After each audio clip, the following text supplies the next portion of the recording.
Still needed, I'd say, but not nearly as bad as we were stepping out the door for our Monday morning yesterday. Here's a live look from our studio Skycam. Just a great shot of the new Harbor Bridge and then downtown there. Only that 55-degree mark on the board yesterday. We got down to that freezing level, 32 degrees, at least over at the International Airport. So I will take about this 20-degree warm up and enjoy it as we're going into our Tuesday morning. Looking at those temperatures in your neck of the woods, still a couple 40s on the board as you work your way off to the north. Beeville coming in at 49 degrees, 55 as you work your way over to Ingleside. Those upper 50s definitely along the coast, 59 there in Port Aransas, with the warm spot coming in at Kingsville this morning. They're going to be at 60 degrees and feeling like 60 degrees.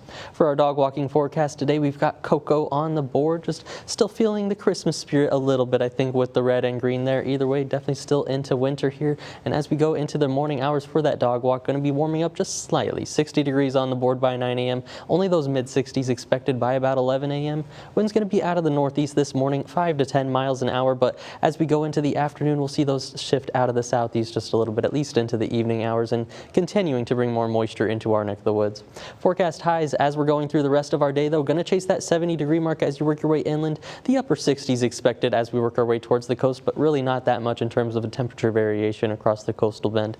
Now, talking about the cloud cover and the rain chances, this is where it's all coming from. Once again, we have another low pressure system over by the Baja Peninsula, sending all of this Pacific moisture into the Lone Star State, and really the entire state getting a good dose of that cloud cover right now, and some rain definitely on the way.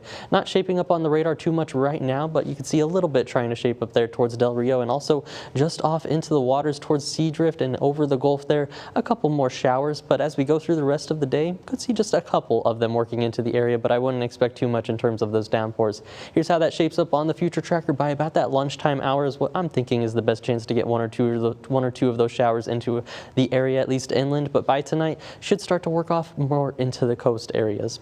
As we go in towards tomorrow, we were expecting some better rain chances. Unfortunately, the positioning for this system brings it just off our neck of the woods into the waters, more so than any of our inland areas, but we could surely use it as we work towards the watershed. Just right now looking like it's going to stay over the waters.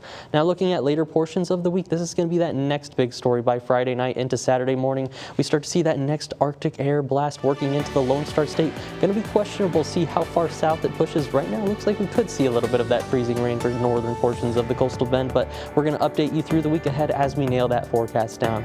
Here's how we look at the next 7 days. We're going to be on the warm up through Friday, pushing up 78 degrees, but then look at those morning lows heading into the weekend below freezing.